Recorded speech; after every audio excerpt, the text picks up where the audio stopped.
दोस्तों, आजकल social media पर एक सन्यासी छाए हुए हैं। वो हैं महाराज धीरेन्द्र कृष्ण शास्त्री। मध्य प्रदेश की बागेश्वर धाम में अपना दरबार लगाने वाले धीरेन्द्र कृष्ण शास्त्री ने इंटरनेट की दुनिया में तहलका मचाया हुआ है। लाखों लोग उनके भक्त हैं और उनकी शेयर की हुई वीडियो देखते हैं। ऐसा इसलिए क्योंकि वो लोगों के मन की बात बिना बताए जान जाते हैं। यही उनकी खास बात लोगों को काफी पसंद आती है, जिसके कारण उनके भक्त उन्हें हनुमान जी का अवतार मानते हैं। देश भर के इसी चहेते महाराज के जीवन के बारे में आज हम आपको बताएंगे कि कैसे बने महाराज धीरेन्द्र कृष्ण शास्त्री चमत्कारी बाबा।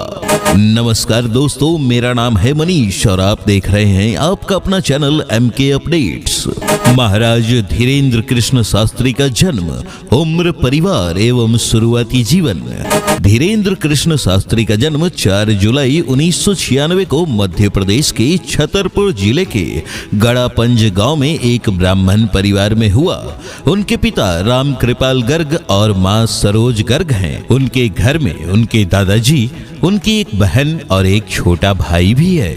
महाराज धीरेन्द्र कृष्ण ने अपना शुरुआती जीवन गांव में बिताया। आपको बता दें कि उनका परिवार काफी गरीब था, जिसके कारण उन्हें सुख सुविधाओं से वंचित रहना पड़ा। महाराज धीरेन्द्र कृष्ण को बचपन से आध्यात्मिक चीजों का काफी शौक रहा है, जिसकी शिक्षा उन्होंने अपने दादाजी से प्राप्त की है। महाराज धीरेन्द्र शास्त्री की शिक्षा दीक्षा। महाराज धीरेन्द्र कृष्ण ने अपनी प्रारंभिक शिक्षा अपने गांव के एक स्कूल से प्राप्त की, लेकिन बड़ी कक्षा में आने के बाद उन्हें गांव से 5 किलोमीटर दूर एक सरकारी स्कूल में पढ़ने जाना पड़ा, जिसके बाद उन्होंने कॉलेज में दाखिला लिया। वहां से BA कंप्लीट की, लेकिन पढ़ाई में ज्यादा मन न लगने के कारण उन्होंने अपने दादाजी से महाभारत, रामायण, भागवत कथा तथा पुराण महाकाव्य की शिक्षा ली और दरबार लगाना शुरू किया, जिसके परिणाम स्वरूप उन्होंने हनुमान जी की साधना करनी शुरू कर दी और कम उम्र में ही सिद्धि प्राप्त कर ली।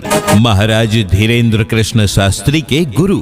महाराज धीरेन्द्र कृष्ण जिस परिवार में जन्मे थे वो बागेश्वर धाम को काफी माना करते थे। उनके दादाजी बागेश्वर धाम में ही रहा करते थे। यहीं पर उनके दादा गुरु सन्यासी बाबा की समाधि भी मौजूद है। आपको बता दें कि सन्यासी बाबा भी इनके वंश के थे, जिन्होंने करीबन 320 साल पहले समाधि ली थी। धीरेन्द्र शास्त्री के दादाजी बहुत समय से बागेश्वर धाम में दरबार लगाया करते थे, जिसको देखकर उनके अंदर भी इसकी आस्था जागी और उन्होंने दादाजी के दरबार में अर्जी लगाई। उन्होंने परिवार की हालत देखकर उनसे इससे छुटकारा मांगा, जिसके बाद उनके दादाजी ने उन्हें अपना शिष्य बना लिया। वहीं से उन्होंने इन सिद्धियों की शिक्षा प्राप्त की और बागेश्वर धाम की सेवा करनी शुरू कर दी। बागेश्वर धाम क्या है? बागेश्वर धाम एक हनुमान जी का मंदिर है जो मध्य प्रदेश के छतरपुर जिले के गड़ा में मौजूद है। यह वही गांव है जहां महाराज धीरेन्द्र कृष्ण का जन्म हुआ था। यहीं पर उनके दादाजी ने समाधि भी ली थी। दुनिया भर के लोग यहां आते हैं और अपने नाम से अर्जी लगाते हैं। यहां मंगलवार के अलावा कभी भी और अर्जी नहीं लगाई जाती।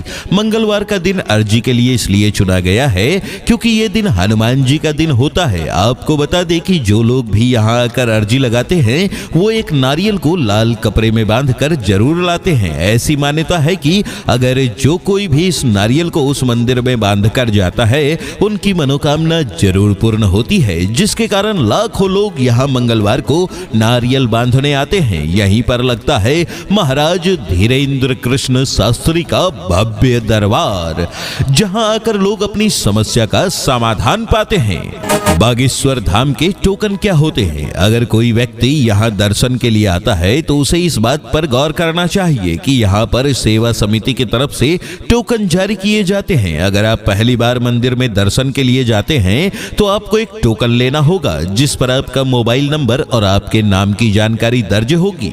बागेश्वर धाम में दर्शन के लिए कैसे प्राप्त होता है टोकन? बागेश्वर धाम में जो टोकन दिए जाते हैं उसमें दर्शन का महीना और तारीख लिखी जाती है। उसके अनुसार ही आपको वहां दर्शन प्राप्त होते हैं, जिसके बाद आपकी अर्जी इस धाम में लगाई जाती है। इसके बिना आप कभी भी दर्शन नहीं कर सकते। घर बैठे लगाएं अर्जी। ये जानकारी उन भक्तों के लिए है जो बागेश्वर धाम नहीं आ पाते। वो अपनी अर्जी घर बैठे दे सकते हैं। बस उन्हें इतना करना होगा कि एक लाल कपड़े में नारियल को बांधना होगा और ओम बागेश्वराय नमः का जाप करना होगा। इसके बाद जो भी आपके मन में प्रश्न है उन्हें बोलना होगा। इससे आपकी अर्जी बाबा तक पहुंच जाएगी और जल्द ही आपकी मनोकामना भी पूरी हो जाएगी। बागेश्वर धाम कैसे पहुंचे? बागेश्वर धाम पहुंचने के लिए आप ट्रेन से रिजर्वेशन कराकर जा सकते हैं। इसके लिए आपको खजुराहो स्टेशन का टिकट लेना होगा। उसके बाद 20 किलोमीटर और आगे जाना होगा, क्योंकि रेल वहां तक नहीं जाती है। इसके लिए आप बस, ऑटो जैसे साधन ले सकते हैं जो आपको मंदिर तक आसानी से पहुंचा देंगे। इससे आप आसानी से वहां तक पहुंचकर दर्शन कर पाएंगे। महाराज धीरेन्द्र कृष्ण शास्त्री को मिला सम्मान। बागेश्वर धाम के महाराज 1 जून से 15 जून तक ब्रिटेन यात्रा पर गए थे। जब वो लंदन पहुंचे तो उनका भव्य स्वागत किया गया, जिसके बाद उन्होंने लंदन और लेस्टर शहर में श्रीमद् भागवत कथा और हनुमत कथा का वाचन किया, जिसके कारण उन्हें ब्रिटिश संसद की ओर से 3 पुरस्कार से सम्मानित किया गया। ये 3 पुरस्कार हैं Sant Shiromani, world book of London और वर्ल्ड बुक ऑफ यूरोप। इस पुरस्कार से सम्मानित होना अपने आप में ही काफी गर्व की बात है। ये पुरस्कार पाकर उन्होंने प्रभु श्री राम के जयकारे लगाए। महाराज धीरेन्द्र कृष्ण शास्त्री के चमत्कार। पंडित धीरेन्द्र कृष्ण एक कथावाचक हैं। वो बागेश्वर धाम में मंगलवार को अपनी गद्दी लगाते हैं। वो लोगों को यह बताते हैं कि जिस परेशानी में आप हैं उससे कैसे छुटकारा पाया जाए। लेकिन लोगों ने उनके लिए धारणा बनाई है कि वो बिना बताए लोगों के मन की बात जानकर उसका समाधान कर देते हैं, जो कि सच है, जिसके कारण लोग उन्हें चमत्कारी बाबा भी कहने लगे हैं। लाखों लोग उनके पास जाकर अपनी परेशानी बताकर उनका हल जानते हैं। ऐसा कहा जाता है कि जो भी यहाँ हाजिरी लगाता है वो कभी खाली हाथ वापस नहीं लौटता। ये हाजिरी एक पर्ची के द्वारा लगाई जाती है, जिस पर भक्त सिर्फ अपना नाम लिखता है और बॉक्स में इस पर्ची को डाल देता है, जिसके बाद पर्ची निकाली जाती है और उसे बुलाया जाता है। महाराज उसके बारे में नाम पढ़कर ही सब बता देते हैं। लोगों का कहना है कि जो भी महाराज कहते हैं अगर वो किया जाए तो कभी भी आपके कोई काम नहीं रुक सकते। महाराज धीरेन्द्र कृष्ण शास्त्री पर विवाद। महाराज धीरेन्द्र कृष्ण पर कई लोगों ने अंधविश्वास फैलाने का आरोप लगाया है। अभी हाल ही में सोशल मीडिया पर उनके खिलाफ एक कैंपेन देखने को मिला, जिसमें उनके विरोध में बातें लिखी गई और लोगों को बताया गया कि वो उनकी भावनाओं के साथ कैसे खिलवाड़ कर रहे हैं। यह आरोप नागपुर की एक संस्था द्वारा लगाया गया है। जिन्होंने उन पर आरोप लगाया है उनका नाम है श्याम मानव। श्याम मानव एक संस्था अंधश्रद्धा उन्मूलन समिति के सदस्य हैं। उन्होंने महाराज धीरेन्द्र कृष्ण को चुनौती दी है कि वह नागपुर आकर अपना चमत्कार दिखाएं। उन्होंने कहा कि अगर महाराज धीरेन्द्र कृष्ण ऐसा करने में सफल हो जाते हैं तो उन्हें 30 लाख रुपए का इनाम दिया जाएगा। लेकिन महाराज धीरेन्द्र कृष्ण ने उनकी चुनौती को स्वीकार नहीं किया है। महाराज धीरेन्द्र कृष्ण शास्त्री का इस विवाद पर बयान। महाराज धीरेन्द्र कृष्ण शास्त्री ने इस विवाद पर बयान जारी करते हुए कहा है कि हाथी चले बाजार, कुत्ते भौंके हजार। महाराज धीरेन्द्र कृष्ण शास्त्री कहते हैं कि हम सालों से बोल रहे हैं कि हम चमत्कारी नहीं हैं, ना ही कोई गुरु हैं। हम सिर्फ बागेश्वर धाम सरकार बालाजी के सेवक हैं। अगर कोई हमें चुनौती दे रहा है तो वो खुद यहाँ आकर हमारे काम को देख सकता है। हम अपनी जगह छोड़कर कहीं नहीं जाने वाले।